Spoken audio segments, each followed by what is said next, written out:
Naruto est mon manga favori, comme cela peut se voir sur ma chaîne, mais il semblerait que lors de son écriture, Kishimoto ait subitement été atteint d'une amnésie. Certains éléments ont été montrés et bien mis en place, puis complètement oubliés. Tout a été fait de manière à ce que personne ne se questionne sur ces éléments. Dans cette vidéo, je vais vous parler de certains éléments ayant été mis en place, puis complètement effacés dans le manga Naruto. Commençons par le chapitre 1, un des principes de base de la série qui est que Naruto rêve de devenir Hokage. Eh bien devinez quoi? Ce rêve n'a jamais été réalisé. Alors, attendez une seconde avant de réagir. Oui, bien sûr, Naruto devient Hokage dans le manga, mais il ne devient jamais Hokage dans l'anime. C'est quand même incroyable parce que c'est l'une des choses les plus importantes de tout le manga. Je l'ai toujours dit et ça m'a toujours dérangé, la fin du manga est complètement différente de la fin de l'anime. Naruto devient effectivement Hokage dans le manga, même si je n'ai vraiment pas aimé la manière dont ça a été amené. Mais dans l'anime, la fin montre que Naruto se marie avec Hinata. Ce qui n'arrive jamais dans le manga. Et on ne le voit jamais devenir Hokage dans les épisodes non plus.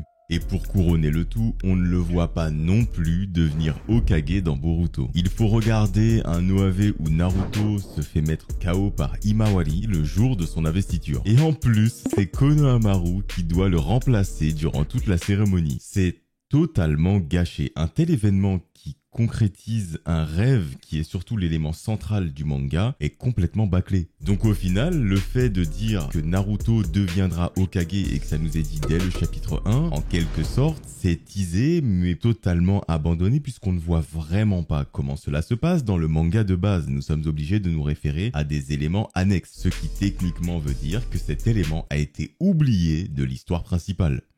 Tout le monde se moque de ce personnage, celui dont je vous ai parlé dans ma vidéo sur Naruto Storm Connection qui illustre bien la fainéantise de CyberConnect 2. Car des mecs en slip, des modeurs, ont réussi à faire ce que CyberConnect n'a jamais réussi à faire depuis la création des jeux Naruto Storm, c'est-à-dire nous mettre tous les personnages présents dans le manga. En parlant de Storm Connection, laissez-moi en profiter pour faire une petite connexion avec le site de Games Planet. Konohamaru est l'un des pires personnages de la série.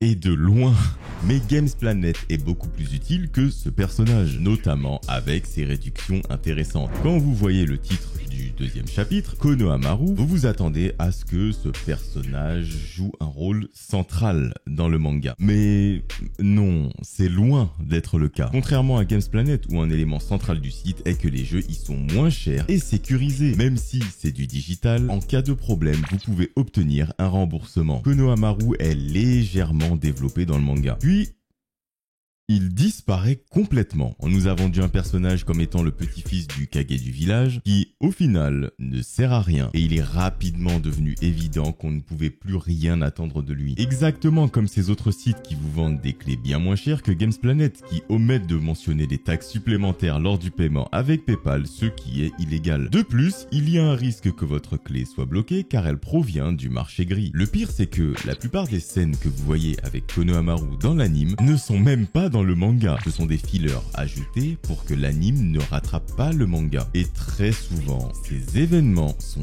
totalement inutiles. Mais le lien pour accéder à Games Planet disponible en description n'est pas un filler. Il vous dirigera directement vers le site et fera passer celui-ci en mode affilié. Ceci permettra de me soutenir en me donnant un petit pourcentage sur l'achat de votre jeu et permet de financer des vidéos que vous verrez une fois tous les 6 mois. Il y a un moment par contre où il a bien été mis en valeur. Et c'est là que je me suis dit, ok, ça a respecté le titre du chapitre 2. C'est son combat contre Pain qui est le seul moment où il a eu un peu de développement. Il a réussi à faire un Rasengan sur Pain. Mais même là, des pitreries ont été ajoutées alors qu'il était en danger. Et après ça, le personnage, il a complètement été oublié. De base, il est quand même assez important pour Naruto, je dirais. Nous avons quand même un autre personnage qui a le palmarès d'avoir été gaspillé 2 fois. De toute façon, il faut qu'on parle d'elle. Et vu que nous sommes encore au début de la vidéo, autant que ce soit fait maintenant. À l'origine, Sakura n'était absolument pas destinée à être une kunoichi médecin. Le manga nous disait que Sakura avait une excellente maîtrise de son chakra et un énorme potentiel en genjutsu. Mais au final, tout ceci a été complètement balayé. Elle est devenue la guérisseuse de l'équipe. Et pour nous faire avaler cette pilule, on nous a dit dans Shippuden qu'elle était une guérisseuse hors pair et qu'elle pourrait même surpasser Tsunade. Ouais, mais non. Pendant 133 épisodes, on nous a rabâché que Sakura était douée en genjutsu pour ensuite complètement abandonner cet aspect de son développement. Ne pas exploiter cette facette de son personnage n'a aucun sens. Surtout que les seules fois où elle a réellement utilisé le genjutsu, c'était pour s'en libérer. Il y a un autre aspect de son développement qui a également été jeté à la poubelle. On va l'appeler Black Sakura car c'est très souvent comme ça qu'elle est représentée dans les jeux vidéo. Surtout qu'elle est une manifestation de l'esprit de Sakura, pouvant directement interagir avec ses adversaires. Prenons l'exemple du combat de Sakura contre Ino, si on peut appeler ça un combat. C'est Black Sakura qui a expulsé Ino de Sakura, ce qui a permis à Sakura de gagner, ou plutôt ça a permis en réalité à leur combat de durer un peu plus longtemps. Et après ça, Black Sakura n'a plus jamais été utilisée. Et dans Naruto Shippuden, elle n'existe plus, tout simplement. On va parler de certains éléments dans l'un de mes arcs préférés de Naruto. Commençons par un personnage complètement caché, Anko. Anko a été extrêmement maltraité en tant que personnage car son histoire nous a été dévoilée lors d'un arc filler. Pourquoi ? Vous savez qui est Orochimaru, ce Sannin obsédé par l'immortalité qui ne meurt jamais, que tout le monde sait où le trouver parce que ses repères sont connus de tous mais que personne n'arrête jamais. Eh bien, Anko était son élève, ou plutôt un sujet de ses expériences. Elle porte également une marque maudite. Beaucoup de gens ne comprennent pas vraiment ce qu'est la marque maudite. Ils pensent que c'est juste une sorte de power-up causé par une morsure d'Orochimaru qui injecte un venin ou quelque chose du genre. En réalité, c'est bien plus complexe que ça. Mais le problème, c'est que c'est très mal expliqué dans l'anime. Et pour savoir ce que c'est réellement, il faut plonger son nez dans les databooks et faire des recherches annexes pour réellement comprendre ce que c'est. Et surtout, pourquoi ça existe. Quand on sait ce qu'est réellement la marque maudite et pourquoi c'est incroyable qu'Anko ait survécu, ça ajoute énormément de profondeur à son personnage. Dites-moi si jamais vous aimeriez une vidéo sur l'origine et la création ou la modification de la marque maudite. En voyant la réaction d'Anko face à Orochimaru, on s'est tous demandé qui est ce mec ? Pourquoi a-t-elle si peur de lui ? Je pense qu'on avait tous envie de comprendre leur lien. Tout le monde savait, mais pas nous les lecteurs en fait. C'était le moment parfait pour un petit flashback, surtout que l'anime adore ça. Et souvent, c'est au mauvais moment. Anko était un personnage hyper intéressant. Rappelez-vous de son entrée lors de l'examen Chunin ou même de ce moment où elle surgit derrière Naruto. Puis après cet arc, elle disparaît complètement de l'histoire, revenant seulement quand on a besoin d'utiliser sa marque maudite comme une simple batterie. En parlant d'événements qui ont perdu tout intérêt, il y en a un autre qui n'a jamais vraiment été exploité. Neji contre Rock Lee. Ils étaient présentés comme des rivaux dès les examens Chunin. Rock Lee avait pour objectif de battre Neji pour lui prouver que le travail acharné peut surpasser le talent naturel. Surtout lorsqu'il a ouvert les 5 portes et qu'il a dit que cette technique était réservée à Neji. Même si, concernant l'ouverture des 5 portes qui est censée être une technique interdite, il y a quelque chose qui me dérange, mais je n'en parlerai pas dans cette vidéo. Beaucoup disent que le message principal de Naruto est que le talent acharné l'emporte sur le talent naturel. Mais ce n'est absolument pas le cas. C'est juste un des messages liés principalement à Rock Lee. Donc le fait de dire que le talent acharné surpasse le talent naturel n'est en aucun cas le thème central de Naruto. Et puis surtout, si on regarde la fin et qu'on comprend qu'au final, c'est Zetsu qui a tout manigancé depuis le début, ce message n'a plus aucun sens. Cependant, vu la rivalité établie entre ces deux personnages, on aurait pu s'attendre à ce qu'un combat ait lieu. Pourtant, ceci n'a jamais été exploité. Déjà que dans Naruto, Lee n'a rien fait pendant toute l'histoire. Il a été absent pendant 122 chapitres et 73 épisodes. Et dans Shippuden, c'est pire. Même durant l'arc Pain, il n'est pas du tout présent car soi-disant, il était en mission. Excusez-moi, mais quand le village est en état d'urgence, mission ou pas, il faut revenir. Quant à Neji, il n'a rien fait non plus, à part mourir empalé par des bâtons. Et oui, Neji n'a vraiment rien fait, et ce n'est pas lui non plus qui a trouvé les Zetsu blancs qui étaient cachés sous terre, parce que beaucoup de personnes disent que sans Neji, on n'aurait pas pu trouver les Zetsu blancs, or que de base, ce n'est même pas lui qui les a trouvés, c'était Muta Aburame qui les a trouvés. À part avoir trouvé comment ouvrir la barrière de l'Akatsuki, citez-moi une tâche où on devait absolument avoir besoin de l'aide de Neji car lui seul pouvait la réaliser et pas quelqu'un d'autre.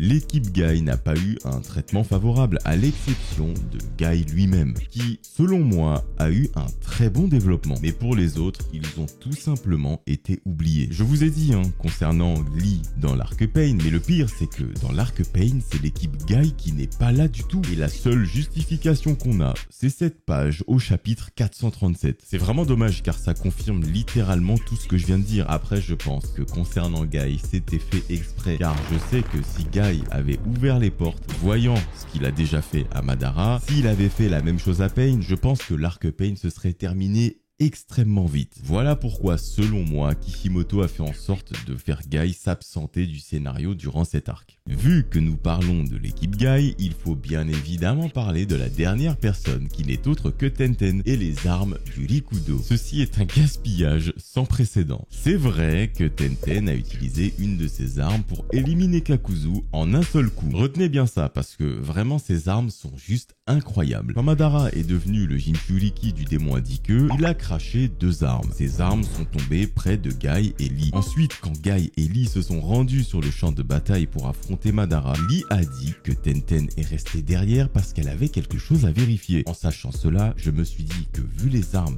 qu'elle vient de récupérer, forcément Tenten va changer la situation, voire même affronter Madara vu qu'elle venait d'obtenir des armes quasiment divines. Et non, pourquoi faire ? Tenten n'a jamais rien fait avec ses armes. Alors oui, je sais ce que vous allez me dire, ces armes consomment du chakra, etc.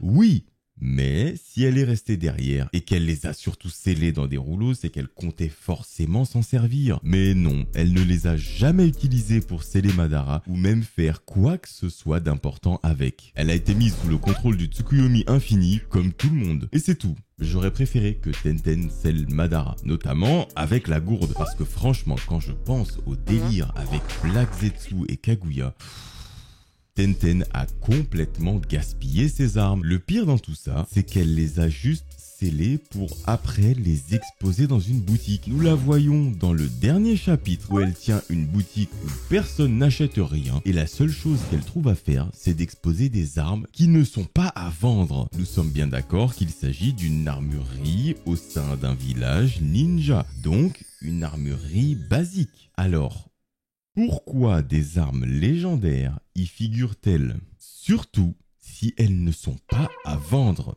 Ce n'est pas comme si le village de Kumo exposait ce vase légendaire dans une armurerie basique. On nous a vendu les armes du Rikudo comme des éléments pouvant changer le cours de la guerre et au final, au final non. Pourquoi s'en servir? Elles sont beaucoup trop intéressantes pour ça.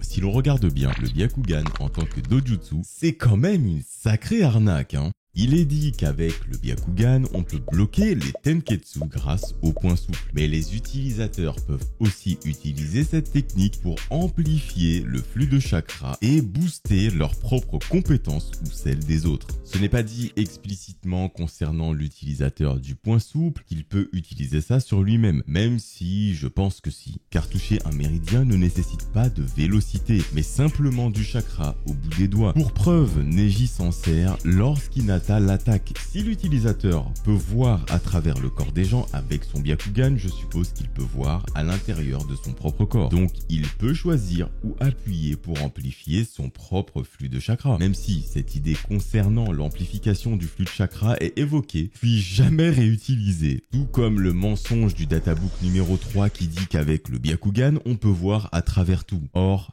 c'est faux, puisqu'il ne permet pas de voir à travers le sol. Du moins, le sol plein. J'ai des preuves pour ça, donc peut-être que je vous ferai même une vidéo détaillée sur le fonctionnement du Byakugan et surtout sur le fait qu'il ne puisse pas voir à travers le sol plein. Les Hyuga sont principalement présentés comme des experts dans le blocage des Tenketsu. Mais soyons honnêtes, ils sont littéralement oubliés dans Naruto Shippuden. L'idée de renforcer le flux de chakra est quand même très étrange pour moi, car même contre Kidomaru, Neji n'a pas utilisé cette technique afin d'augmenter ses statistiques. Mais pourtant, il a fait circuler du chakra pour se libérer de la toile de Kidomaru. Vous et moi savons qu'il est capable d'appuyer sur ses propres Tenketsu pour amplifier ses capacités. Et même si il ne peut pas utiliser la capacité pour booster les Tenketsu sur lui, il aurait clairement pu l'utiliser sur les gens. Il aurait été hyper intéressant de voir les Hyuga combiner leur taijutsu et le point souple avec les capacités des gens. Ce qui littéralement aurait pu faire des Hyuga une classe de soutien, plutôt qu'une simple carte d'Uno qu'on doit utiliser contre les utilisateurs de ninjutsu.